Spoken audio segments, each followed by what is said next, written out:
This is Hector C again, your local realtor here in Miami, Fort Lauderdale. Let's talk HOAs, right? There's two types of HOAs, right? Typically, there's actually three or four, but the first one we're going to talk about is a homeowners association, and the second one we're going to talk about is a condo association.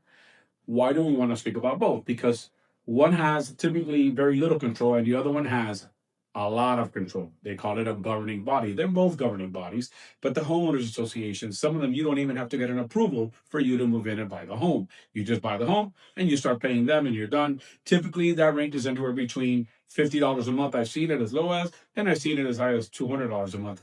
If they maintain the outside of your home and they have the landscapers come in to make sure everything looks up to par.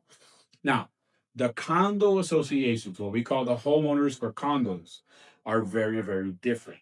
Why is that? Because they're in charge of everything. With the homeowners, you're in charge of everything. With the condo association, they're in charge of everything. And the only thing you really own in a condo is the space. You don't own the building. You own from the paint in and from the drywall or plaster out. That belongs to the association. So that is a big difference because they are heavily governed, heavy governed body here, almost no government here, right? There's no one really governing here. There is some governing, but very, very little. So keep an eye on that because people say, oh, I want to live in a condo. I want to be on the beach. I want to be able to walk on the sand. I walk on the sand whenever I want to, too. I may have to drive 15 or 20 minutes to get there, and that's okay.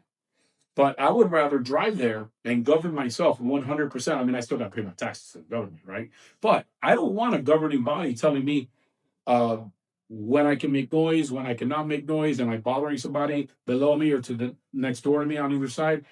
Plus, I don't like living like sandwiched in a unit. That's just not my thing. But it could work for somebody else. And I've seen it work many, many other ways. My mom's been living in a condo for over 30 years, and now she's out of that condo and looking for the next one for her. It just depends on your lifestyle and where you are in your life that it may make sense. For me, it doesn't. So keep an eye on both of those associations and what are you willing to accept? What is the one that would work best for you? And what are you willing to say, I can live in the condo association on this side, or I don't want that big governing body here. I want a homeowners association. This is Hector Chinag, your local Miami Fort Lauderdale realtor. Follow me for more.